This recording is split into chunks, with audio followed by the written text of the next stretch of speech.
Seja muito bem-vindo ao Trigueirinho Online, canal criado por fãs da obra de Trigueirinho e que ajudam a partilhar seus conhecimentos. Esperamos que aproveite a partilha de hoje.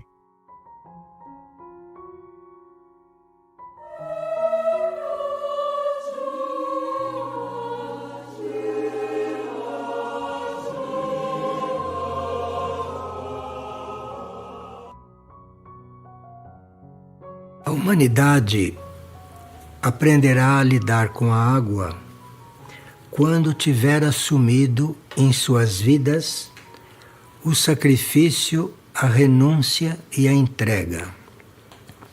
Se não assume na sua própria vida o sacrifício, a renúncia e a entrega, jamais vai aprender a lidar com a água. Porque para lidar bem com a água, nós precisamos ter uma relação com ela, além daquelas que naturalmente temos.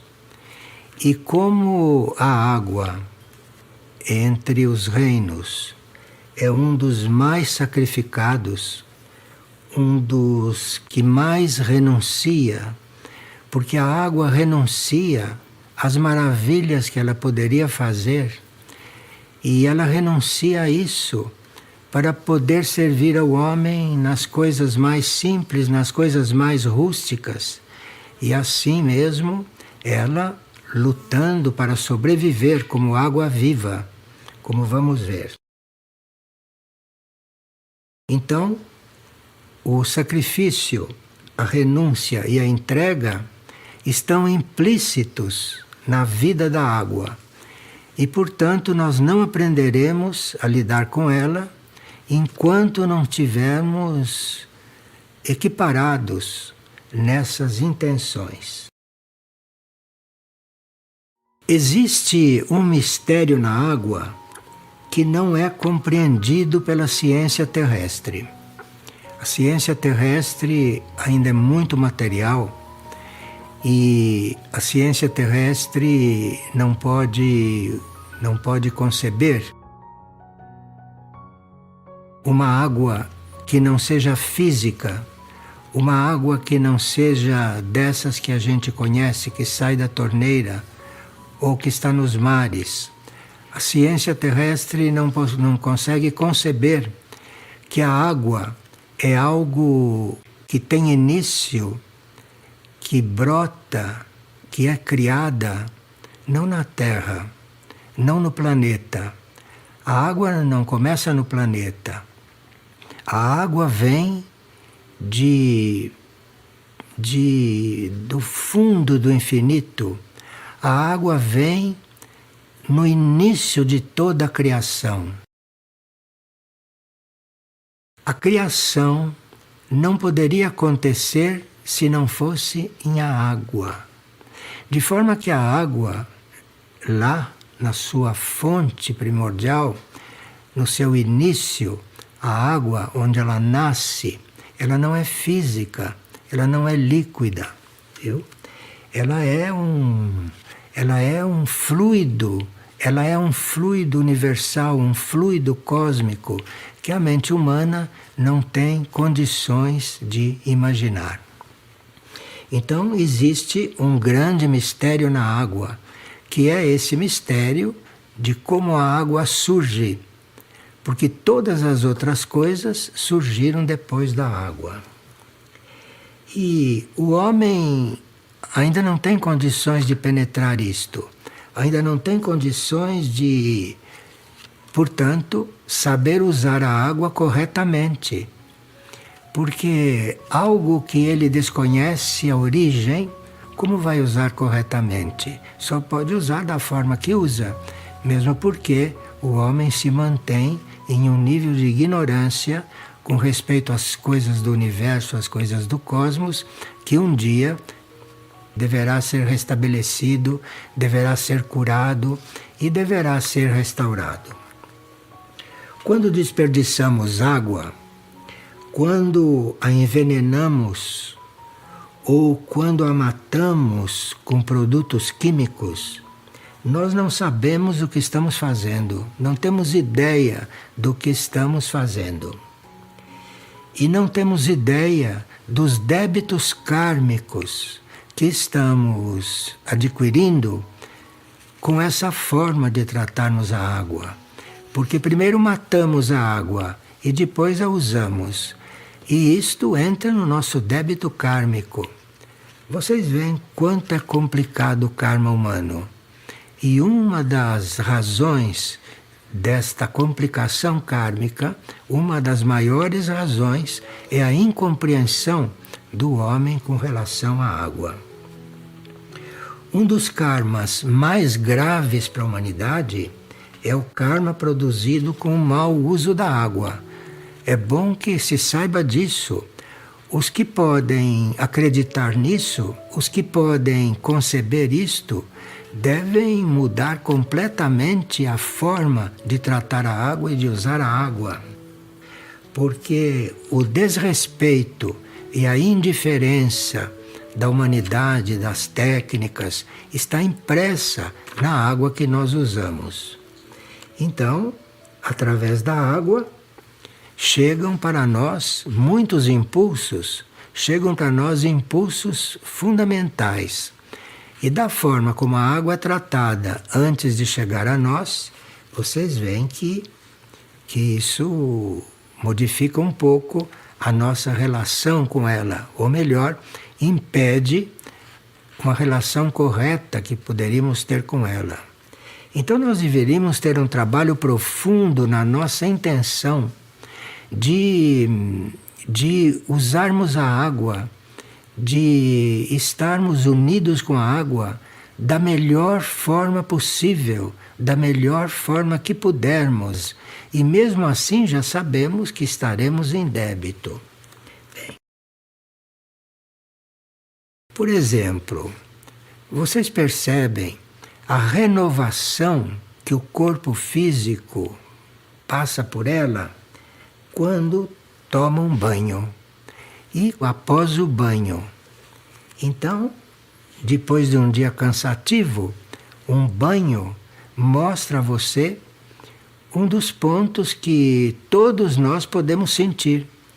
Então, observando o que acontece conosco durante um banho, ou o que acontece com o nosso corpo após um banho, correto? Vocês podem avaliar o quanto estaríamos diferentes se soubéssemos usar a água em outras situações, fora de um banho, não é? Então, o quanto desperdiçamos esta graça, o quanto desperdiçamos esta luz que a natureza nos dá gratuitamente. Se nós aprofundarmos este assunto, veremos que este poder renovador da água pode se mostrar um pouco mais.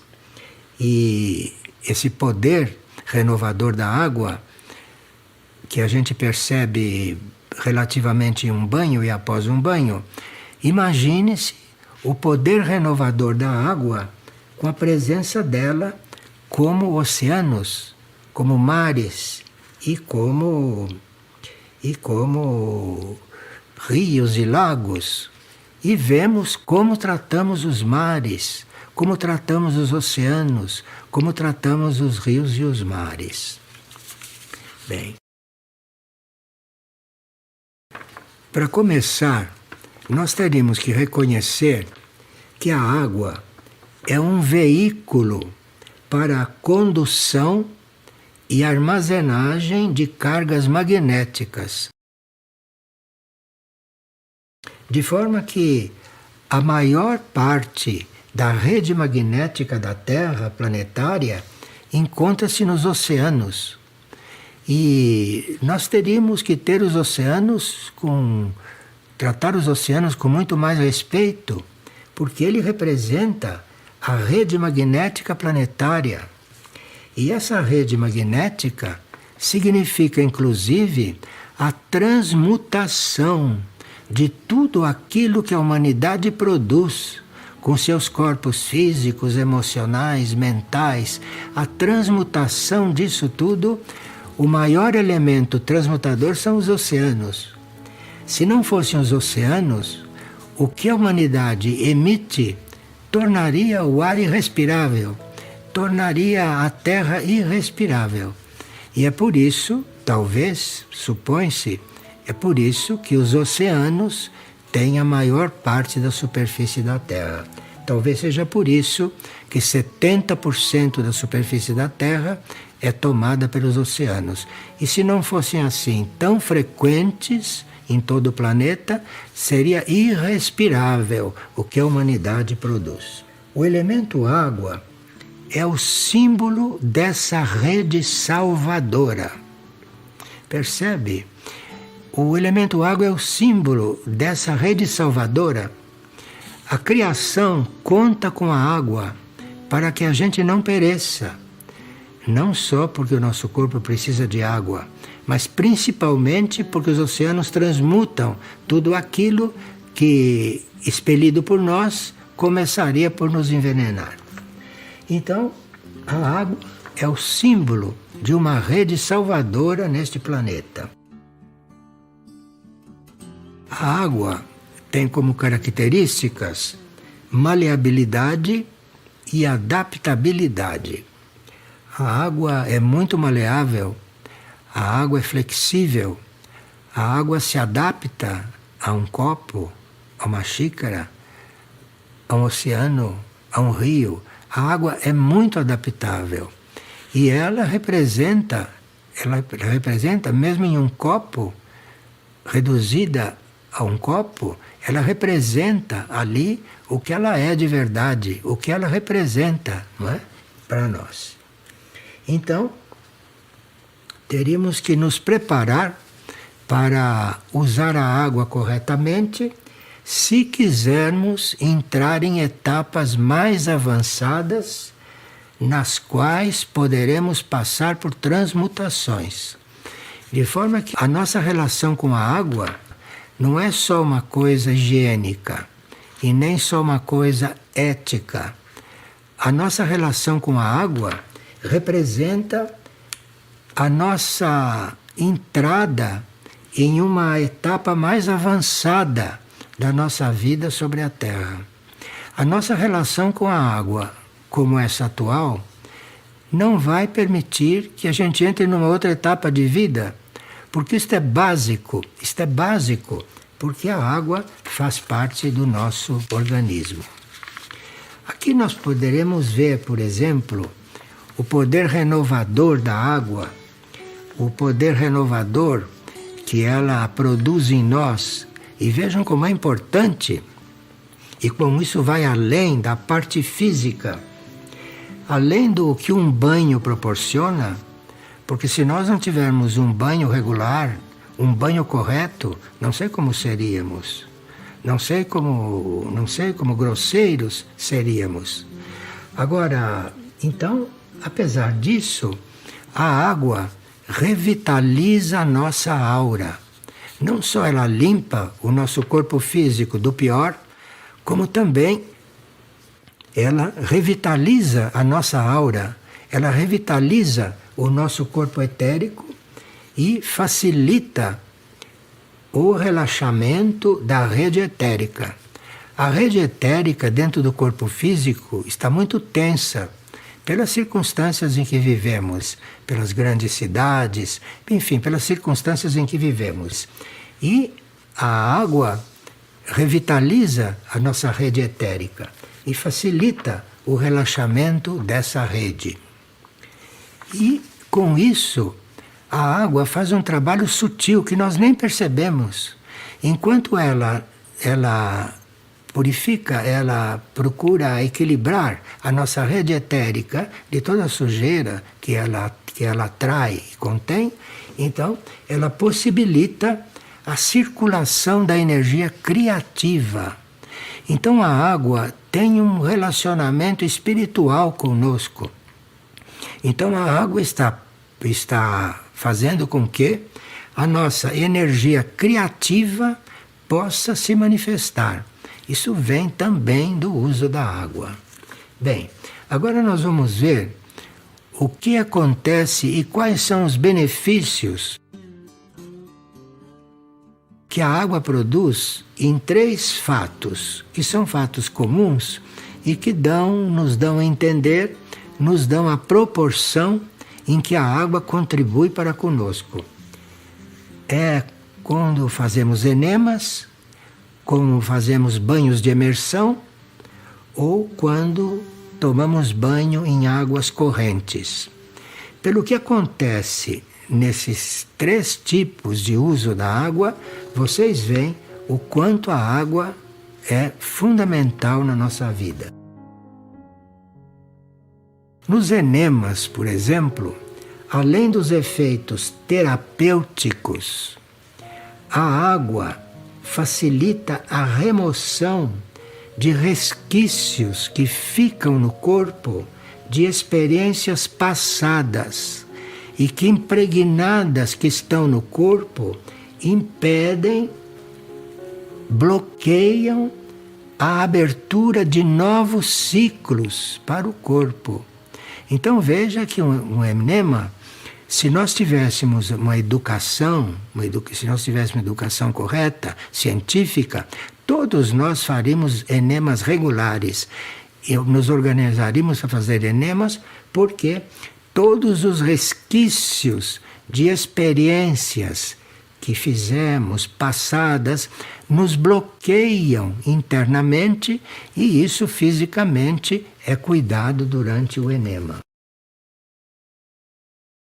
E se nós queremos, por exemplo, se temos o nosso programa, iniciar um novo ciclo de vida completamente diferente, se fôssemos um pouco mais sábios, começaríamos por fazer enemas, porque isso seria o ponto básico, principal e físico, para você depois cuidar de outros tipos de transformação. Agora vamos ver os banhos de imersão. Os banhos de imersão agem em esferas mais sutis.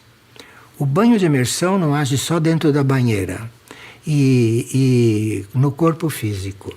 O banho de imersão, ele está irradiando para esferas mais sutis da consciência.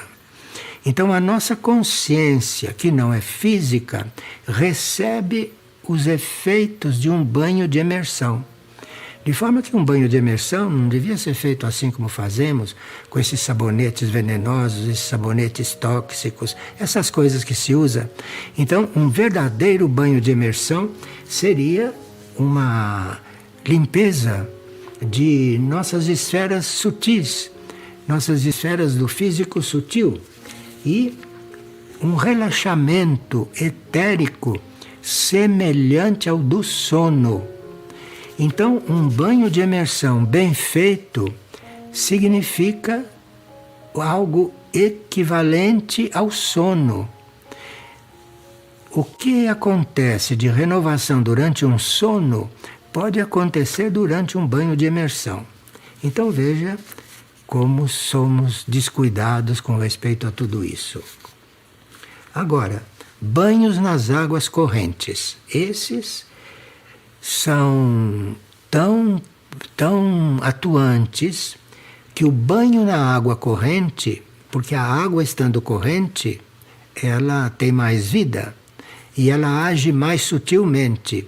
Então, um banho em água corrente renova resistências psicológicas. Você economizaria muito de psicólogo se tomasse banho em águas correntes, porque as águas correntes removem resistências psicológicas, removem esses obstáculos que impedem o livre desenvolvimento do indivíduo. Vocês veem que povos originários tomavam banho em águas correntes, não é? Tinham essa intuição, ainda não tinham sido pervertidos pela civilização. Então, e o banho de água corrente nos ajuda na nossa desidentificação com o corpo físico concreto. A água corrente produz isso. E você fica, então, bem mais liberado desse peso físico, porque a água corrente faz com que você se desligue um pouco disso. Bem, agora, além dessas três questões, que são muito básicas, na água está implícita a pureza, a transparência e a abundância. A água é símbolo de abundância. A alma da água é abundância. A água tem uma abundância que não permite que ela falte. Na alma dela tem essa abundância. E para faltar água entre nós, veja o quanto matamos a água até que ela chegue a faltar. Então essa transparência, essa pureza e essa abundância é própria da água. E na criação, ela foi então criada contando com essa possibilidade de ser abundante. Somos nós que tolhemos a abundância da água. Não temos uma formação mental e não temos um cuidado para perceber essas coisas. Mas, chamando a atenção, de repente, pode-se corrigir algumas coisas de forma que a nossa vida mude um pouco. E por pouco que mude, já é muito, porque nós somos realmente muito mal informados sobre tudo isso. Bem, nós sabemos que a cura realmente se dá é pela sintonia da vibração dos corpos com a vida que nos anima. A cura se dá é com essa relação dos nossos corpos e da nossa rede anímica, né? Da nossa vida que nos anima. E a abertura e aspiração do indivíduo é que age para que isso se dê. De forma que nós, sem termos aspiração, sem estarmos mortos diante dessas coisas, nós não animamos o nosso corpo a sintonizar com as nossas vibrações superiores. De forma que o uso incorreto da água tem uma repercussão muito profunda. E a água é tão receptiva que ela percebe essa sua intenção. Ela percebe, absorve e vai dar alguma resposta. Bom, aqui nós teríamos que descer alguns particulares para que fôssemos facilitados a mudar o nosso relacionamento com a água. Então parece que a gente vai falar de coisas óbvias, mas é preciso que a gente reconheça que tem que assumir essas coisas óbvias. Porque se não se assume essas coisas óbvias e fundamentais, nós não temos início no nosso trabalho com a água. Não temos início no nosso trabalho físico e que vai repercutir no nosso trabalho interno. Você vê que das árvores escorre um líquido quando as árvores são queimadas ou feridas. Certas árvores são tão maltratadas que às vezes escorre delas um líquido. Então, é a vida líquida que se esvai. Nós passamos por isso. O nosso suor é água.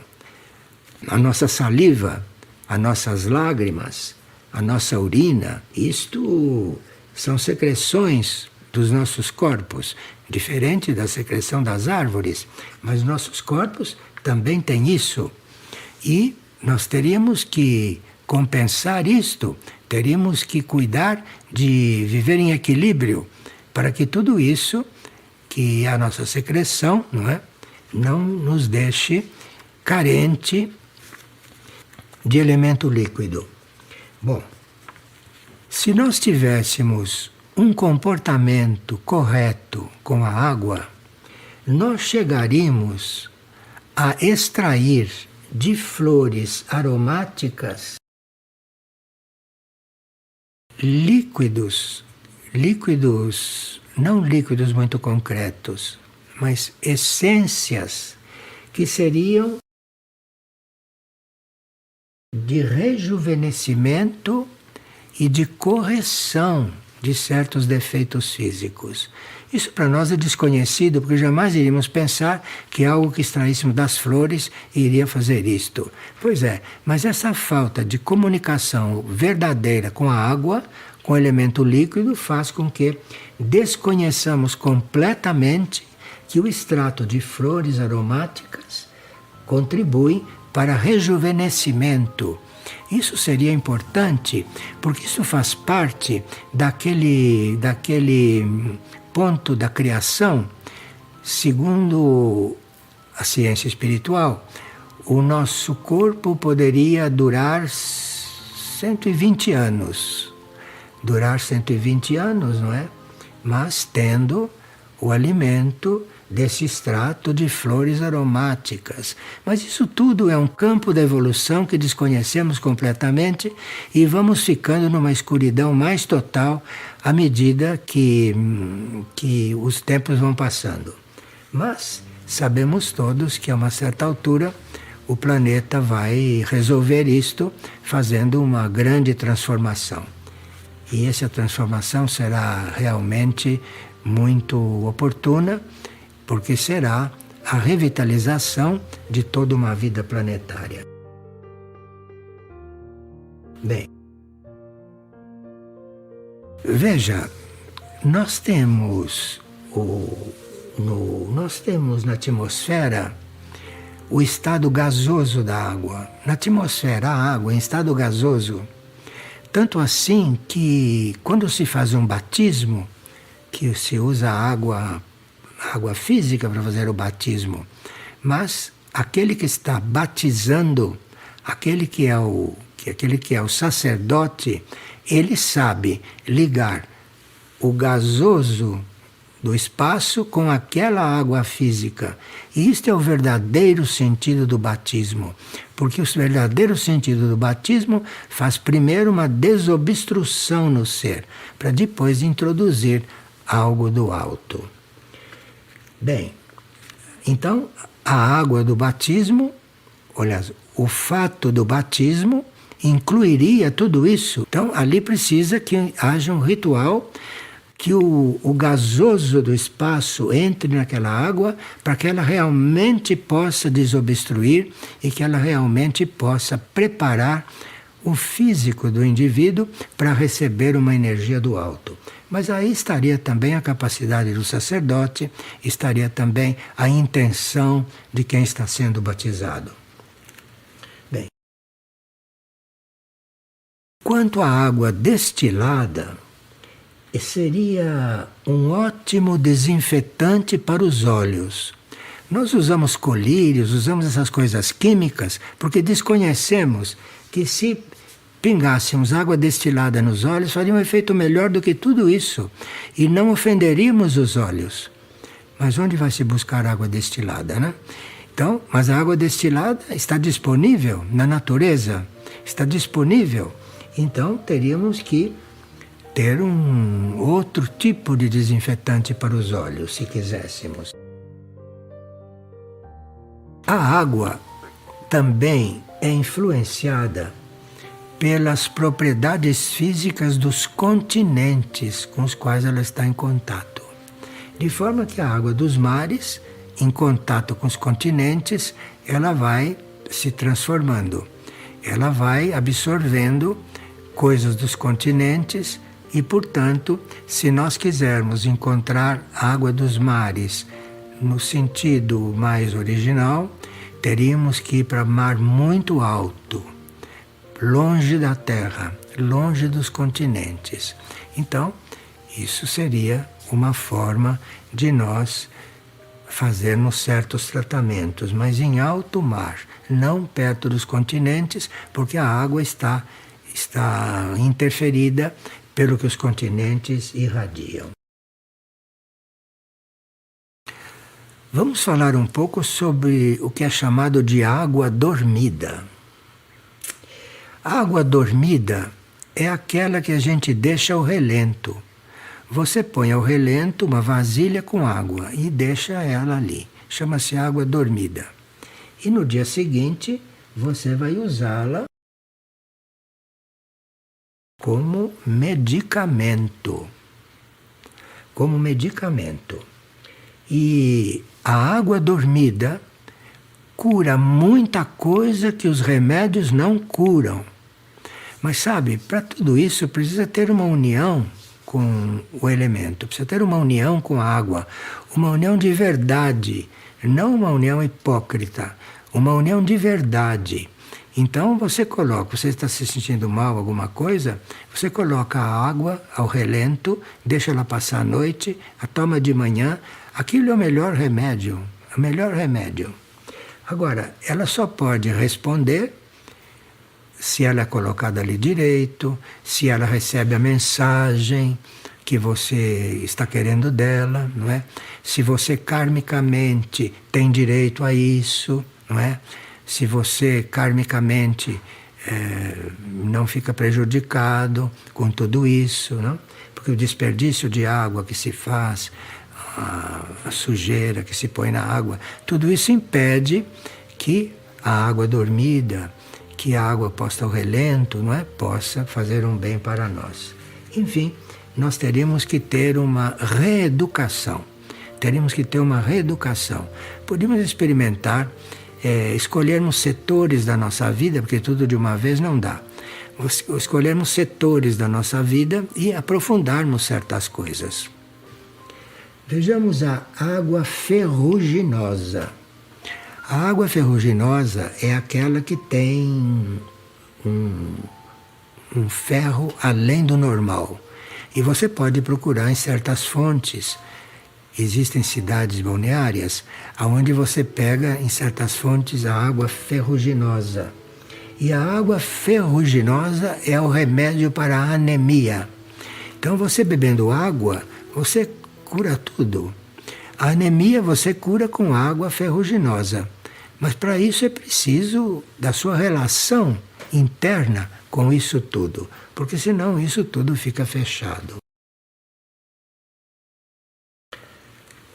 Quando a água fica estagnada, ela morre. De forma que se nós percebemos que podemos não deixar uma água estagnada, é melhor. Porque se aquela água morre, ela vai atrair elementais não positivos. A água estagnada não atrai elementais e não produz elementais positivos. Ela produz elementais negativos. E a água que nós chamamos de natural é oriunda das chuvas, é oriunda dos orvalhos, né? Está só falando hoje em dia. E aí precisaria todo um trabalho interno nosso com esse elemento para podermos usufruir disso tudo ainda nos tempos de hoje. Bem, quanto à água oceânica, já se disse que é preciso ir muito para dentro do oceano para encontrar uma água oceânica que não esteja influenciada pela presença dos continentes. A água dos lagos e a água das lagoas são consideradas águas dormentes. Não águas mortas, mas águas dormentes. São águas dormentes. De forma que deve sempre dar margem para que de lagos e de lagoas se consiga certa flutuação, certa correnteza, para que ela não fique dormente e não acabe morrendo. Agora, quanto às águas profundas nos oceanos, elas são consideradas profundas além de 200 metros. Antes de 200 metros não são águas profundas. A água começa a ficar diferente na profundidade é depois de 200 metros. E a presença da fermentação na água também é interessante. A água estagnada atrai entidades indesejáveis. E É muito diferente, por exemplo, quando você tem a presença de um pedaço de queijo ou de um pedaço de carne ou a presença de uma rosa. Em volta do pedaço de queijo e em volta do pedaço de carne estão os elementais mais grosseiros, os elementais mais animais. E na rosa estão os elementais melhores. De forma que a sua despensa, as suas prateleiras, a sua geladeira pode ser um ninho de coisas ou de outras, né? Então aí é preciso que a gente desenvolva isto para que a gente possa realmente começar uma mudança básica na nossa vida, começar um processo de, não digo de purificação, mas um processo de espiritualização da nossa vida. Isso tudo está incluído? Bem, agora, nós tivemos no início correntes de seres extraterrestres que vieram criar as civilizações da Terra. E quando chegaram aqueles que vieram formar o Egito, esses trouxeram do espaço, esses trouxeram do espaço, trouxeram o símbolo da água e imprimiram isso na consciência do povo. Mas naquele tempo, os governantes trabalhavam a consciência do povo. E esses que vieram do espaço, os egípcios antigos, esses ensinaram aos terrestres que a água é símbolo do espaço infinito. Isto que sai da torneira é símbolo do espaço infinito.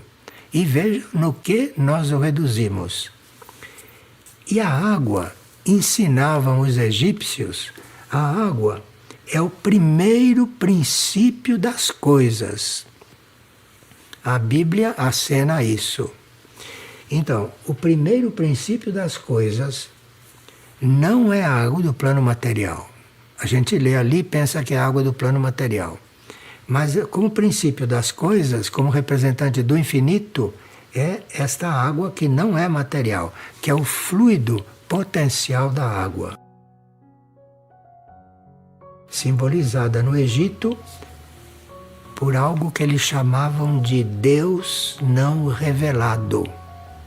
Então os egípcios tinham um Deus, entre os deuses que eles representavam, entre as hierarquias de deuses que eles representavam, eles tinham um Deus não revelado. E a água é tão importante que a representação desse Deus não revelado era a água não no plano material. Mas eles tinham esta capacidade de se aprofundar nestas coisas. E é por isso que eles, nos vasos que faziam, eles tinham uma serpente circundando um jarro de água. A serpente protegendo um jarro de água. Bem, os egípcios que vieram para nos ensinar certas coisas, eles diziam que as águas divinas é o lugar nativo dos deuses. Aquilo que nós chamamos de deuses, que são esses espíritos muito evoluídos, porque acima desses espíritos muito evoluídos tem toda a criação. Mas o que nós chamamos de deuses, esses deuses nascem neste ambiente que seria o ambiente líquido no espaço.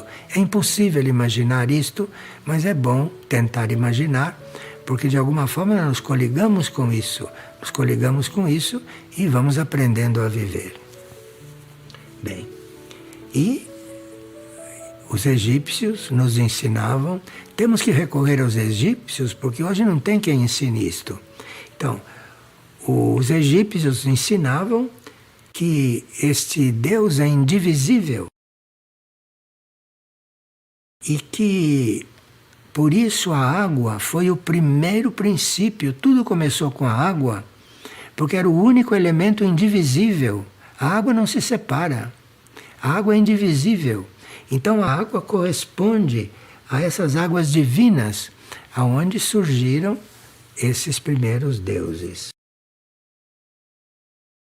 Bem, conclui-se que a água é um mistério para os nossos sentidos. Por mais que os nossos sentidos queiram penetrar, não vão descobrir essas coisas. Então a gente precisa saber de certas coisas para nos aproximarmos dessas realidades, para nos abrirmos a vibrações mais internas, mais interiores e emergirmos desta densidade em que se vive aqui na superfície. Então, existem mistérios ocultos aos nossos sentidos e um dos mistérios ocultos é a água. Veja, a água benta, todos vocês conhecem a água benta, era um dos mais antigos rituais praticados no Egito.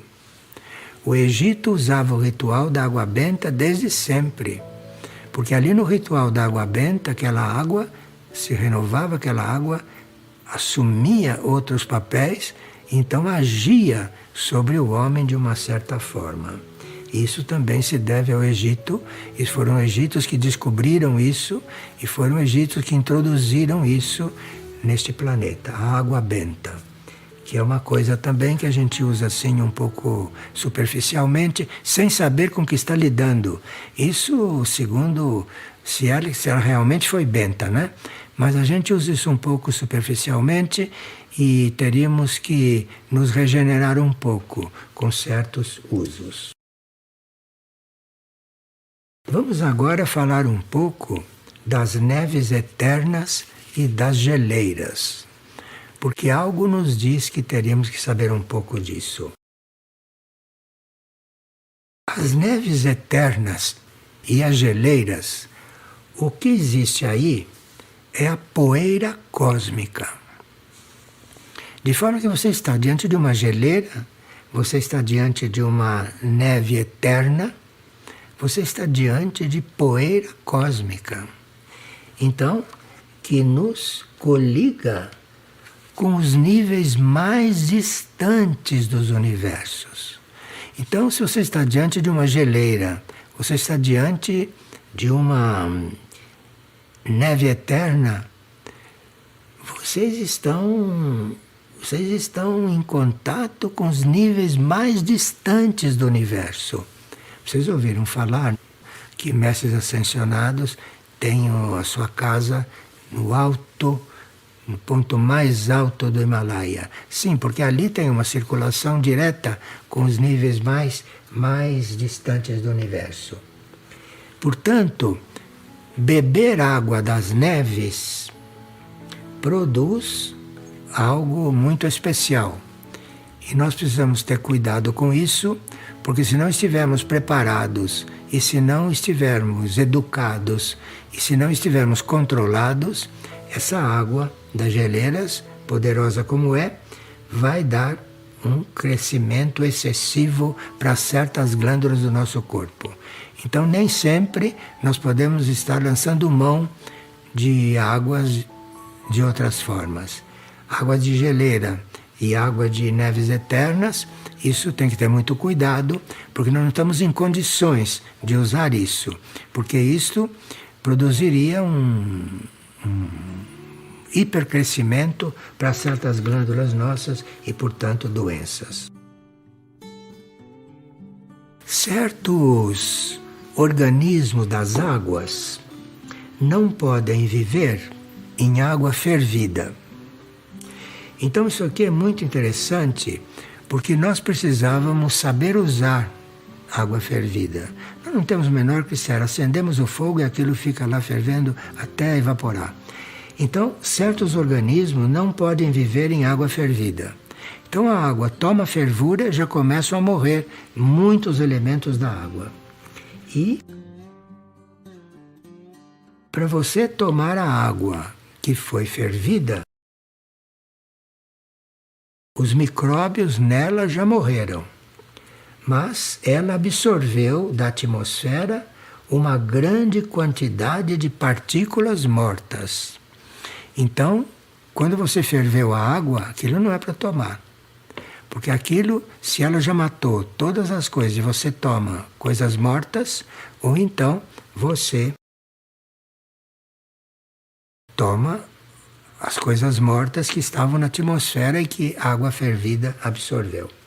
Então a água fervida, que esfriou, transmite ao organismo uma grande estagnação.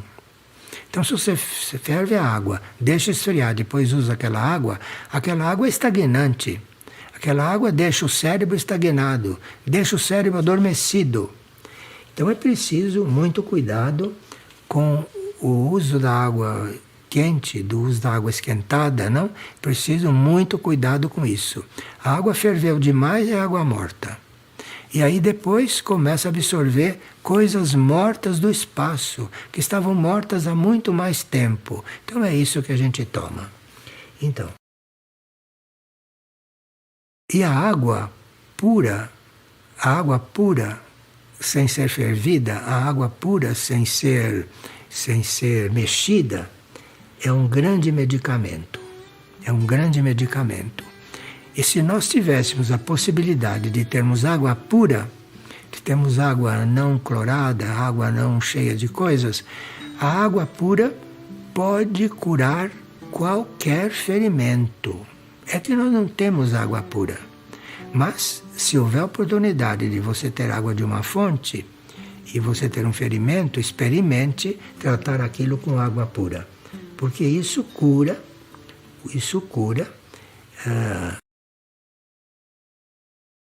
E a cura emerge do corpo que está recebendo aquilo em contato com esta água que está viva. O uso da água fervida somente recente e muito quente, mas com muito cuidado, muito cuidado. E aqui entram tantos conhecimentos de cozimento que não vem ao caso. Basta que a gente dê esses sinais para que a pessoa se interesse, não? Se é que ela está interessada de fazer uma renovação na vida. Mas para renovar a vida realmente é preciso começar com coisas bem primárias, bem iniciais. As coisas chegaram num tal ponto que, após a mudança da inclinação do eixo terrestre, após a mudança, uma nova água surgirá no planeta.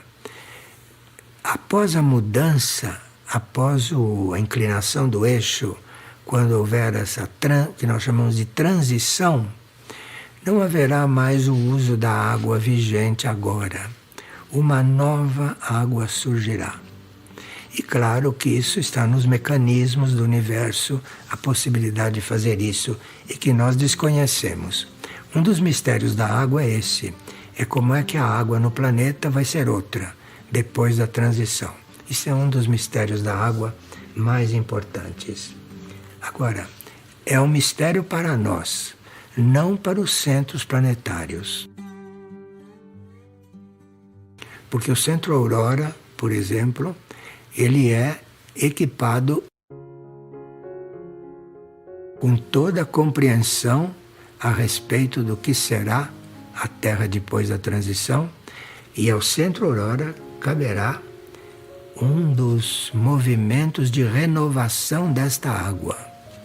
Isto é uma coisa do Centro Aurora, não da parte humana do Centro Aurora. Então, o Centro Aurora, na sua parte mais interna, mais profunda e espiritual, ele é que vai se encarregar da transformação da água. Ele é que vai se encarregar do impulso para que a nova água se surja. Isso é muito bom que a gente saiba, porque nós teríamos que nos aperfeiçoar no relacionamento com centros planetários.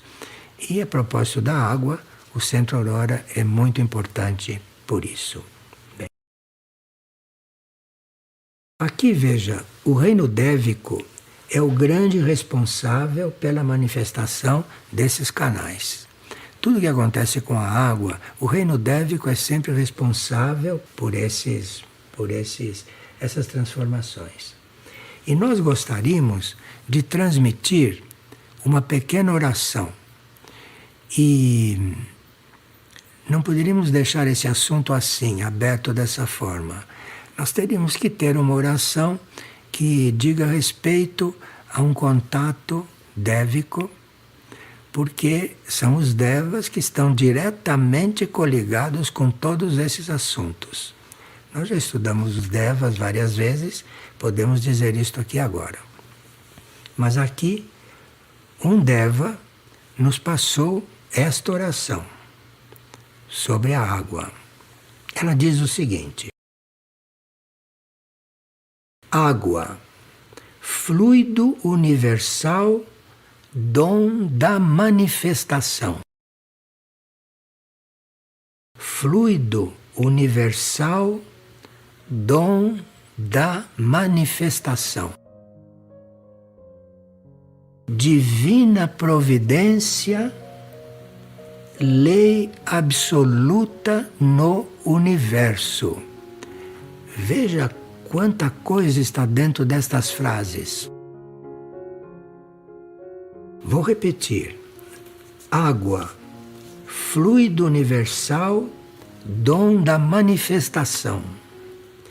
Divina providência, lei absoluta no universo.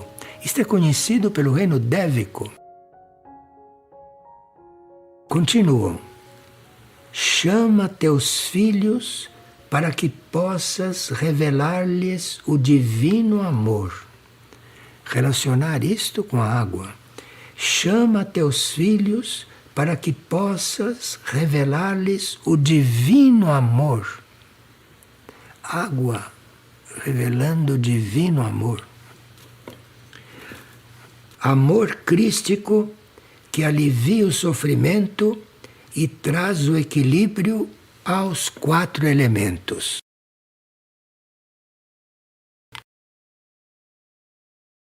Amor crístico que alivia o sofrimento e traz o equilíbrio aos 4 elementos.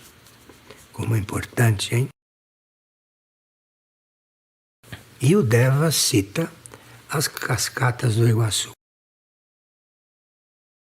E o Deva prossegue, hein?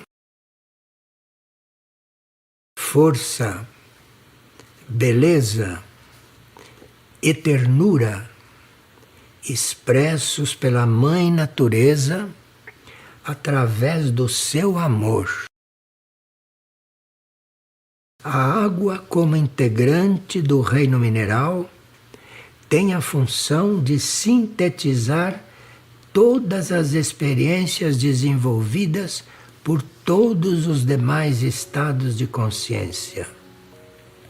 A água sintetiza toda a experiência feita na Terra.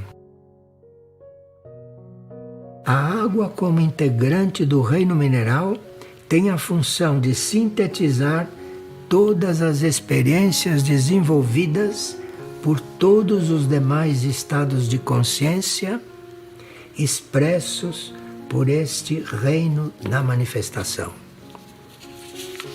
Bem, nós teremos que nos interiorizar um pouco, teremos que buscar algo dentro de nós que pudesse acolher todas essas coisas, não? Que pudesse acolher e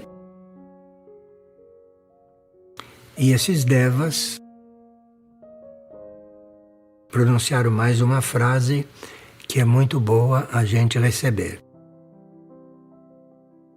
Eles dizem: a água é um grande banco de dados em constante renovação. A água é um banco de dados sempre renovado, sempre vivo. E isso significa que todas as experiências desenvolvidas neste planeta, laboratório, estão incorporadas no elemento água. Todas as experiências que o planeta viveu estão incorporadas na água. porque os elementos minerais estão em tudo e em todos. Tem a onipresença como aspecto fundamental da sua manifestação. De forma que nós, diante da água, estamos realmente diante de um verdadeiro santuário.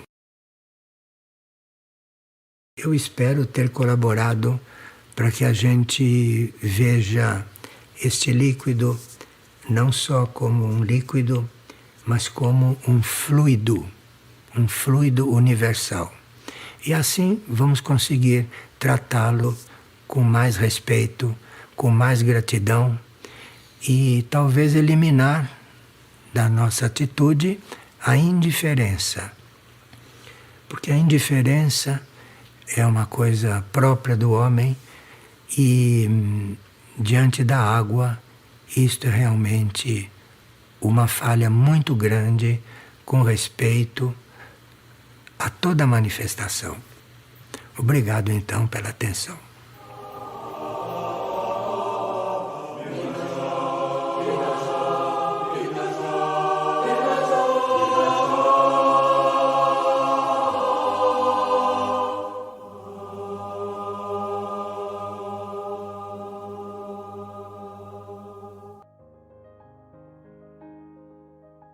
Obrigada por estar conosco nesta partilha. Se este conteúdo te ajudou, não se esqueça de deixar seu comentário, seu like e ajudar a compartilhar esta mensagem. Os links da fonte, do canal oficial, se encontram na descrição. Desejamos a todos um ótimo dia e até o próximo vídeo.